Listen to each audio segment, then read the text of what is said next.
Muy buenos días, jóvenes. Bienvenidos a nuestra clase de estudios sociales. El día de hoy tenemos el tema número 5 que vamos a compartir junto a ustedes y se trata de América Latina hasta los años 50 del siglo XX. En las clases pasadas hemos visto algunos aspectos muy importantes de la historia mundial y cómo han afectado estos a América Latina. Por ejemplo, comenzamos viendo el imperialismo europeo y cómo los europeos se dividieron África, la explotaron y luego entre ellos había mucha rivalidad, mucha competencia por ver quién era el país más fuerte y eso los llevó a la Primera Guerra Mundial. Segundo tema. Luego el tercer tema vimos el periodo entre guerras. Después de la Primera Guerra Mundial, Europa quedó destruida, pero en cambio Estados Unidos comenzó a crecer y a colocarse como la primera potencia económica mundial, porque mientras Europa estaba destruida por la Primera Guerra Mundial, Estados Unidos pues les vendía comida, les vendía armas, les vendía electrodomésticos, etcétera. Entonces la economía de Estados Unidos creció muchísimo y eso hizo que en los famosos años 20, pues en Estados Unidos se dé una época de bonanza, de mucho dinero, de mucho gasto y a veces hasta despilfarro o malas inversiones en la bolsa de Wall Street, todo lo cual llevó al crack del 29 o la crisis de 1929, donde quebró la bolsa bursátil de Nueva York. Bueno, más tarde comenzaron en Europa a subir algunos regímenes totalitaristas, fascistas, entre ellos los dos fascistas más famosos, que fue el líder de Italia que se llamaba Benito Mussolini y el líder de Alemania que se llamaba Adolf Hitler. Más tarde, en 1939, este líder alemán, Adolf Hitler, terminaría llevando a la Segunda Guerra Mundial a toda Europa. E incluso en esta Segunda Guerra Mundial participó directamente Estados Unidos, porque acuérdense que los japoneses, que eran aliados de los alemanes, les bombardearon la base naval de Pearl Harbor en las islas Hawái en el Océano Pacífico. Entonces, en ese momento Estados Unidos entró a la guerra, pues sí, eso hizo que se marque un punto de inflexión, ya que Estados Unidos era ya una gran potencia económica, incluso una potencia militar muy importante. Bueno, finalmente, pues la Segunda Guerra Mundial, acuérdense que terminó con el lanzamiento de las bombas atómicas en Hiroshima y Nagasaki por parte del ejército de Estados Unidos. Prácticamente en promedio, con cada bomba murieron al instante 100,000 personas, un poder increíble. Nunca la humanidad había conocido tanto poder para autodestruirse, pero bueno, eso fue lo que puso fin a la Segunda Guerra Mundial, definitivamente, porque con esas bombas atómicas lograron doblegarlo a Japón y Japón se rindió. De lo contrario, acuérdense que el ejército japonés era muy feroz, era muy fuerte, muy valiente y realmente de una ferocidad increíble para combatir. No tenían miedo a morir, no tenían miedo a nada. Era todo por el emperador, todo por defender el imperio japonés, daban sus vidas. Acuérdense que ahí teníamos los pilotos kamikazes que estrellaban sus aviones contra los barcos de Estados Unidos. Ya cuando no podían hacerles más daño, terminaban estrellando el avión contra el barco. Obviamente se mataban, se suicidaban, pero trataban de causar el máximo daño al enemigo. De ese nivel era la ferocidad del ejército japonés. Bueno, cuando termina la Segunda Guerra Mundial, pues se crea la ONU, Organización de las Naciones Unidas, y esta organización tiene la finalidad de que nunca más se vuelva a repetir un conflicto de esa magnitud y que más bien las naciones del mundo entero se unan en una sola organización para buscar el orden, la paz, el progreso, etc. Pero ¿qué pasaba en América Latina durante todos estos acontecimientos mundiales? Pues resulta, jóvenes, mucha atención aquí, mucha atención, resulta que América Latina fue afectada directamente por cada uno de estos fenómenos. ¿Por qué? Ahora vamos a aprenderlo en esta clase. ¿Por qué le afectaban a América Latina todos esos fenómenos? Bueno, y vamos a empezar haciendo un breve recorrido histórico para recordar. Y para ello, pues les voy a presentar el siguiente video y espero que pongan mucha atención, vayan tomando notas de las cosas importantes para que al final puedan hacer su trabajo en clase, lo hagan muy bonito y lo hagan muy bien. Todos los países de... Ok, aquí tenemos ya el video listo, entonces les voy a compartir la pantalla para que puedan visualizar.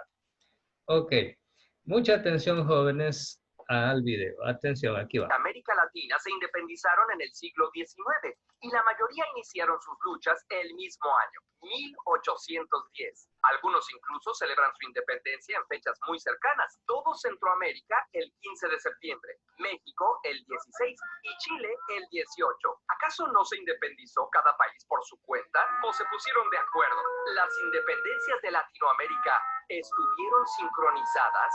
Los procesos de independencia fueron complejos. Esta es una explicación muy sintetizada y dejaremos fuera mucha información interesante. No intentamos agotar el tema, sino despertar tu curiosidad e invitarte a investigar más. Lo que ahora llamamos América Latina eran colonias españolas, portuguesas y francesas. La riqueza de sus tierras, oro, plata, alimentos y especias, había sido saqueada por los europeos por casi 300 años y los habitantes de por acá se empezaron a cansar. Ojo a ese dato, miren, desde que América Latina viene a ser conquistada por los europeos, vive más de 300 años de saqueo. ¿En qué año llegó Cristóbal Colón a América? 1492. ¿Y cuándo comenzaron las independencias en América Latina? Pues a partir de 1820. 1822, 1830, en ese periodo de tiempo comenzó la independencia de América Latina del yugo español. Así que son más de 300 años donde en lugar de que en América Latina exista progreso, exista riqueza, porque somos países con territorios y recursos naturales increíbles a todo nivel. Tenemos minerales, tenemos madera, tenemos recursos ictiológicos, el océano con grandes cantidades de peces, en fin, tenemos de todo para ser países ricos. Sin embargo, somos o vivimos la mayor parte de latinoamericanos, lamentablemente, en una situación de pobreza. Muy atentos a lo que sigue. Primeros en decir basta fueron los habitantes de Haití, la colonia más rica del Imperio francés. La mitad del azúcar que se consume en Europa se produce aquí. Pues cómo no, trabajamos tan duro que la mitad nos morimos en una semana. Ay, bueno, pues es más barato traer más esclavos de África que cuidar a los que ya tenemos. Tras sangrientas batallas, Haití se... Ojo, ¿cuál fue el primer país en independizarse? Ahí lo tienen, Haití. Independizó en 1795. Es la única de las independencias de América que fue iniciada y consumada por los más oprimidos. En la América conquistada por los españoles, aunque también había explotación, las cosas sucedieron de un modo diferente. La mayor parte del continente inició sus luchas alrededor de 1810. ¿Cómo ocurrió? Hubo varias causas. En primer lugar, en prácticamente todas las colonias, solo los españoles nacidos en Europa podían ocupar cargos importantes. Los hijos de españoles, pero nacidos en América, llamados criollos, estaban muy insatisfechos. En segundo lugar, aunque los franceses andaban por el mundo explotando gente, varios de ellos eran filósofos que pertenecían a un gran movimiento llamado la Ilustración. Creemos que el conocimiento humano puede combatir la tiranía para construir un mundo mejor. Libertad, igualdad, fraternidad. Ese era el lema de la Revolución Francesa. Ojo, libertad, igualdad y fraternidad. Las ideas de estos filósofos eran muy populares entre los criollos y a partir de la independencia de Estados Unidos, los deseos de ser autónomos parecían realizables. El hecho que detonó los ánimos independentistas fue obra de otro francés famoso, este con acento italiano, Napoleón Bonaparte, que andaba conquistando media Europa y que se llevó al rey de España, Fernando VII, y puso a su hermano en el trono en 1808. Si los criollos estaban descontentos, ahora aún menos gracia les hacía obedecer a un rey francés. Así, surgieron movimientos insurgentes en 3 regiones de América. En el virreinato de la Nueva España, Miguel Hidalgo, Morelos y Allende iniciaron la revuelta. Al sur estaba el virreinato de Nueva Granada, el principal... Ojo aquí, jóvenes. En el virreinato de Nueva Granada, miren el mapa, esta parte de color morado. Nosotros, actualmente el territorio ecuatoriano, pertenecíamos al virreinato de Nueva Granada. Y acuérdense que en Quito se da el primer grito de independencia. Por eso se le conoce a Quito como Luz de América. Ese es un dato importante. El dirigente de la insurgencia fue Simón Bolívar. Más al sur se encontraban el virreinato de Río de la Plata, el de Perú y el Reino de Chile. Ahí, Bernardo O'Higgins y José de San Martín fueron los líderes más destacados. A ver, les pregunto algo. ¿Quién me responde cómo se llaman los 2 personajes que están en la rotonda en el malecón? esos dos personajes de ese monumento famoso? Simón y Bolívar. Simón Bolívar y el otro. San Martín. Exacto, excelente. Simón Bolívar y el otro es San Martín. Mira, ahora se dan cuenta por qué están ahí estos dos personajes. Simón Bolívar fue importantísimo para la independencia de toda esta parte de Nueva Granada, lo que es ahora Venezuela, Colombia y la parte que es Ecuador, una parte de Perú incluso. Simón Bolívar encabezó esas luchas por la independencia. En cambio, San Martín en esta parte de lo que sería actualmente Argentina y parte del Perú incluso. Después de 10 años de pelea entre 1821 y 1822, los países se independizaron de la corona española. Junto con México, Guatemala, Honduras, El Salvador, Nicaragua y Costa Rica formaban parte de la Nueva España y se independizan juntos. Y un par de años después, los países de Centroamérica se separan de México. Chiapas también fue un país independiente por un rato, pero luego se une a México otra vez. Cuando se independiza Nueva Granada, se creó un país enorme llamado la Gran Colombia, que era parte del sueño de Bolívar de que toda América Latina formara una gran nación. De ahí surgieron Colombia, Ecuador, Panamá y Venezuela. De hecho, también República Dominicana, que se acababa de separar de Haití, quiso unirse, pero Haití seguía peleando y no los dejaron. Dominicana tuvo que esperar hasta 1844 para declararse independiente. Puerto Rico también quiso formar parte de la Gran Colombia, pero Estados Unidos tomó posesión de la isla gracias a un tratado con España. En la actualidad, los puertorriqueños aún debaten si quieren ser un estado de Estados Unidos, un país independiente o un estado asociado como hasta ahora. Miren, esa es la situación de Puerto Rico, por eso es que en este país hasta ahora hablan inglés, incluso porque es un estado asociado. Es decir, en otras palabras, viene a ser como una colonia de Estados Unidos, pero en un estilo un poco más moderno.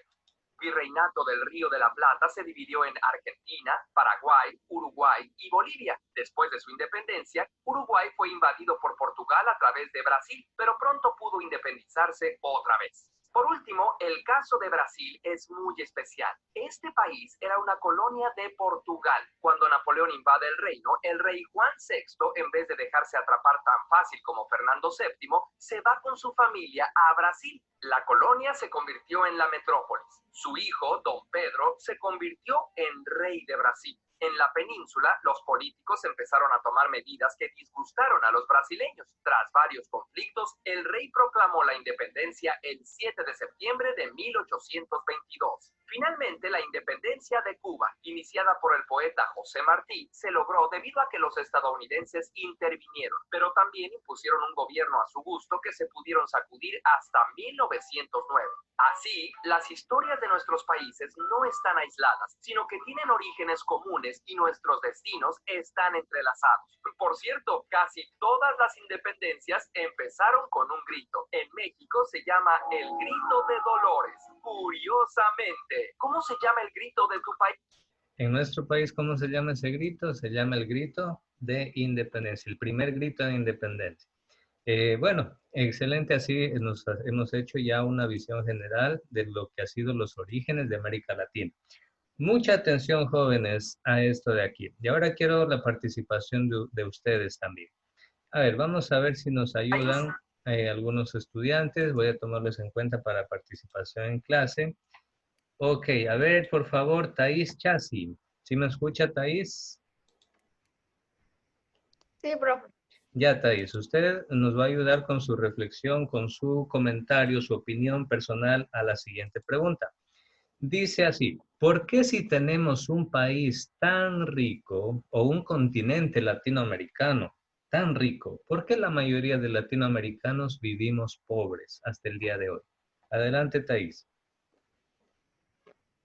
Porque no nos supimos independizar a tiempo. Pero O sea, perdimos oportunidades.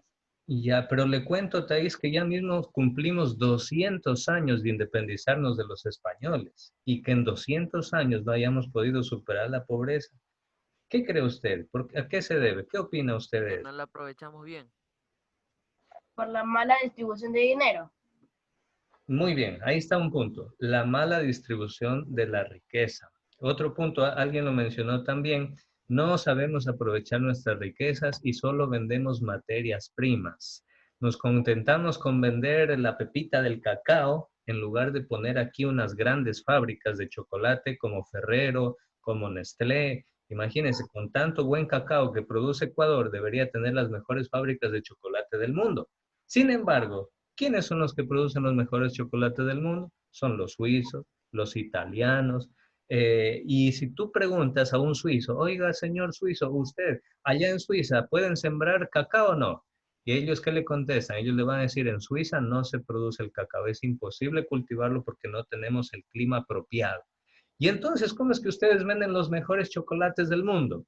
Y el suizo le va a decir, es que nosotros somos pilas. A ustedes los latinoamericanos les compramos baratísimo la pepita del cacao, nosotros la traemos para acá a Europa y aquí en nuestras fábricas a esa pepita de cacao, con nuestra tecnología, con nuestros estudios, con nuestros científicos, lo transformamos en un delicioso chocolate y se lo vendemos a ustedes mismos 20 veces más caro.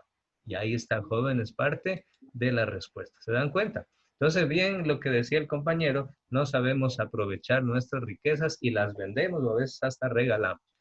Pero jóvenes, hay algo más, algo más. Resulta, jóvenes, que cuando Estados Unidos se dio cuenta que los países latinoamericanos comenzaron a independizarse y que el imperio español estaba perdiendo poder, Estados Unidos se puso a pensar en lo siguiente, dijo, a ver, aquí hay una oportunidad de grandes negocios.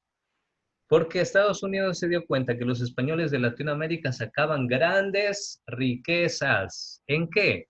En oro, en plata, en esmeraldas, en madera, en caucho, en frutas tropicales, caña de azúcar, cacao, café, etcétera. Entonces Estados Unidos, ¿qué dijo? Ah, ya, ahorita los españoles están siendo derrotados por los latinoamericanos y están dejando el campo libre. Ahora tengo toda América Latina para mí solito. Y ahí es donde nace, jóvenes, grábense esta palabrita de aquí, la doctrina Monroe. ¿Qué es la doctrina Monroe? Se resume en una sola frase que está escrita aquí debajo del mapa y dice, América para los americanos. Esto dijo este presidente Monroe de Estados Unidos. Eso significaba que una vez que los países latinoamericanos se independizaron de España, ahora Estados Unidos quería ser el dueño de toda Latinoamérica. Y desde aquel entonces, lamentablemente hasta nuestros días, pues Estados Unidos de una u otra manera pues nos considera su finca, su patio trasero prácticamente, y eso ha influido mucho en que a través de su poder corporatocrático, de sus grandes empresas transnacionales, a través de la CIA, a través de golpes de Estado, a través de las dictaduras, Estados Unidos ha mantenido siempre controlada y dominada a Latinoamérica para que ninguno de nuestros países surjan como un país que sea una gran potencia económica, una gran potencia militar, una gran potencia mundial. No le conviene porque a Estados Unidos le conviene tener el mayor control de Latinoamérica. ¿Para qué? Para obtener la materia prima que sus grandes fábricas necesitan a costos muy baratos. Y si ellos compran materia prima barata, pues ellos van a tener mayores ganancias para sus inmensas fábricas. Entonces, bueno, jóvenes, recordemos, de 1492 a 1820 se da el colonialismo español, esclavitud porque había mucha explotación del oro, la plata, el azúcar. De Latinoamérica salía mucha riqueza, pero a Latinoamérica, ¿qué le quedaba? ¿Qué le quedaba? Le La quedaba pobreza, esclavitud, le la quedaba esclavitud. pobreza, La tristeza. esclavitud y la pobreza. Exacto, le quedaba miseria, tristeza. ¿Sabe qué más le quedaba? Baja autoestima, el hecho de sentirse pisado por otras personas que venían de otro continente, que ellos se creían superiores, todo eso le generó a Latinoamérica humillación, tristeza y todo eso. Quedaban infelices. Sí, puede repetir, no lo escuché muy bien. Quedaban infelices. Claro, completamente. Imagínate, si viviéramos rodeados de riquezas, y que a pesar de vivir rodeados de riquezas, el oro, la plata, más tarde el petróleo, nosotros no podamos disfrutar de esas riquezas que son nuestras y ver cómo en nuestras narices se nos llevan en barcos esas riquezas y a nosotros nos quedan ríos contaminados, selvas contaminadas, nos queda pobreza, nos queda desigualdad política. Obvio que da tristeza todo esto, pero eso es lo que sucede, esa es la realidad, jóvenes, lamentable y triste hasta el día de hoy. En 1823 entonces se produce la doctrina Monroe de América para los americanos. Aquí tenemos algunas caricaturas que retratan todo eso. Prácticamente en 1823 comenzó un nuevo imperialismo. Es decir, nos liberamos del imperio español y enseguida caímos en manos del imperio estadounidense, prácticamente hasta el día de hoy. Aunque saben que les cuento, hoy en día también Latinoamérica gran parte mantiene muchísimas deudas con China. Es decir, hoy en día estamos parte en las manos del imperio de Estados Unidos y parte en las manos del imperio chino. Así están las cosas hoy en día en Latinoamérica, jóvenes. Entonces, miren, aquí observamos en la caricatura este barco en la esquina superior derecha, este barco que dice US, Estados Unidos, y aquí tenemos una persona que le está apuntando un cañón en este letrero, aunque está con letra muy pequeñita, pero dice Doctrina Monroe. Y aquí está el rey de España, aquí dice Europa. Es decir, los americanos amenazaron al rey español de que pues ellos ya no tenían nada que ver en Latinoamérica y que en adelante América era para los americanos, pero no en el sentido de todos los latinoamericanos, sino en el sentido de los estadounidenses. Así funcionó la doctrina Monroe. Y desde ahí prácticamente, como les dije, América Latina para ellos es considerado como su patio, su finca, de donde ellos pueden extraer grandes riquezas. En 1830 comienza la época republicana y aparte del oro y la plata de la colonia, Latinoamérica comenzó a producir también cobre, estaño, salitre, sobre todo en las minas de Chile, en las minas de Bolivia. El cobre, el estaño, el salitre, increíble. Hasta el día de hoy se producen cantidades impresionantes. Pero pregúntele si esas riquezas, la mayor parte de riquezas quedan para estos países latinoamericanos. No, señores, la mayor parte de las riquezas se las llevan las empresas transnacionales. Así como aquí en el Ecuador, jóvenes, lamentablemente hay que decirlo, pues el presidente Moreno reestructuró los convenios con las empresas petroleras y actualmente el Ecuador se queda con cerca del 12% de ganancias del petróleo. Ojo, el 12% se queda para el Ecuador y el 88% se lo lleva la empresa petrolera extranjera. Imagínense. Entonces, jóvenes, estas cosas no solo dependen del pueblo como tal. Nosotros estudiando la historia nos damos cuenta lo mal que ha hecho, muchos de los errores que ha cometido Latinoamérica, pero esos errores han sido firmados y autorizados por alguien. ¿Quién? ¿Quién es el que autoriza todo eso? Lamentablemente, los nefastos gobiernos que Latinoamérica siempre ha tenido a lo largo de estos últimos 200 años. La mayoría, no todos, pero la mayoría siempre han beneficiado a los imperios en lugar de buscar el beneficio del pueblo. Como actualmente vemos acá en Ecuador, jóvenes. En lugar de buscar el beneficio del pueblo, se busca beneficiar a las empresas extranjeras. En lugar de fomentar el empleo, ¿qué está sucediendo actualmente en el país? Miles y miles y miles de despidos. A lo mejor familiares suyos, tíos, primos, conocidos, amigos, han sido despedidos ya de empresas públicas. Eso es lo que vive actualmente el país, jóvenes. Pero, ¿qué hacen con ese dinero que se ahorran supuestamente? Ellos dicen, a ver, voy a votar empleados y me voy a ahorrar esta platita. Pero no es que se ahorran esa platita para hacer obras a favor del país, para construir hospitales, para contratar más médicos, para contratar profesores. ¿Dónde se pierde esa plata? Por un lado, en corrupción. Ustedes han visto ahora en las noticias tantos casos de corrupción increíbles, jóvenes. En todo, yo creo que, no sé si exagero, pero creo que en todos los ministerios hay actos y denuncias y juicios de corrupción en todo lado, de la mañana a la noche. Imagínense, jóvenes, lo que pasa. Entonces, parte se llevan los políticos corruptos y la otra parte de ese dinero la pagan a los acreedores de deuda. ¿Quiénes son los acreedores de la deuda externa? Son los que prestan el dinero supuestamente para que el Ecuador, bueno, actualmente con este gobierno se endeuda, pero es solamente para pagar intereses y los intereses de la deuda. Y no tenemos ni una obra a favor de los ecuatorianos. Por lo menos en el gobierno anterior es cierto que se endeudaba, pero era para hacer obras. Y con esas obras hechas, por lo menos se han logrado pagar gran parte de esas mismas empresas o de esas mismas construcciones. Por ejemplo, se endeudó el país en el gobierno anterior para construir hidroeléctricas, pero con la generación de esa electricidad, esas hidroeléctricas solitas se pagan. Entonces eso más que deuda es una buena inversión, pero actualmente se endeuda, se endeuda y se endeuda y solo es para pagar los intereses de la misma deuda. Entonces imagínense, jóvenes. Entonces aquí vemos Dos cosas, jóvenes. Observen la imagen de arriba. El sueño de Bolívar. ¿Cuál era el sueño de Bolívar? Que Latinoamérica se una, que Latinoamérica llegue a ser una nación poderosa, progresista, rica, grande. Ese era el sueño de Bolívar. Hizo la Gran Colombia, más tarde se desintegró, no pudo seguir adelante. Y entonces llegó a Latinoamérica el sueño de Estados Unidos, que para Estados Unidos fue un gran sueño, el de la doctrina Monroe, pero para nosotros ha sido una gran pesadilla en el aspecto económico y de desarrollo. Bien, no por eso digo, jóvenes, que todas las cosas de Estados Unidos estén mal, ¿no, jóvenes? Yo personalmente admiro mucho la cultura estadounidense en el sentido de ciencia, en el sentido de tecnología, en el sentido de innovación. Realmente los estadounidenses son de sacarse el sombrero y de admirarlos por el ingenio que tienen, la innovación que tienen. Pero lamentablemente sus políticas imperialistas a nosotros han terminado aplastándonos como continente y como país. Entonces, en 1830 comienza la época republicana y ahí comienzan, jóvenes, las grandes empresas de Estados Unidos a controlar Latinoamérica.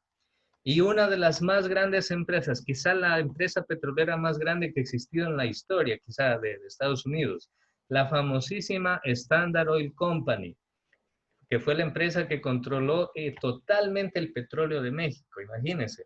México, uno de los principales productores de petróleo del mundo, y pues esta empresa, que era de Rockefeller, si no me equivoco, pues esta empresa se llevaba el petróleo y las mayores ganancias eran para Estados Unidos. Esta caricatura del pulpo simboliza a la empresa Standard Oil Company porque realmente fue la reina de los monopolios, es decir, ella tenía el control de todo lo que tiene que ver con el petróleo. Hoy en día hay varias empresas. Rusia tiene grandes empresas petroleras, Inglaterra, Estados Unidos, bueno, los países árabes en Medio Oriente tienen muchas grandes empresas petroleras, pero en aquel entonces era la Standard Oil Company la más grande y poderosa del mundo. Otra empresa gigantesca, jóvenes, la United Fruit Company, que controló la mayoría de la producción agrícola de Estados Unidos. Y vamos a ver un video donde vamos a dar cuenta qué es lo que hizo esta empresa que producía fruta, ¿sí? Esta empresa que producía, sobre todo, desarrolló el cultivo del banano, y eso produjo, jóvenes, uno de los acontecimientos más negros en la historia de Latinoamérica, especialmente la historia de Colombia, que se conoce como la masacre de las bananeras. Vamos a ver de qué se trata. Pero ahora vamos a hacer una pequeña pausa.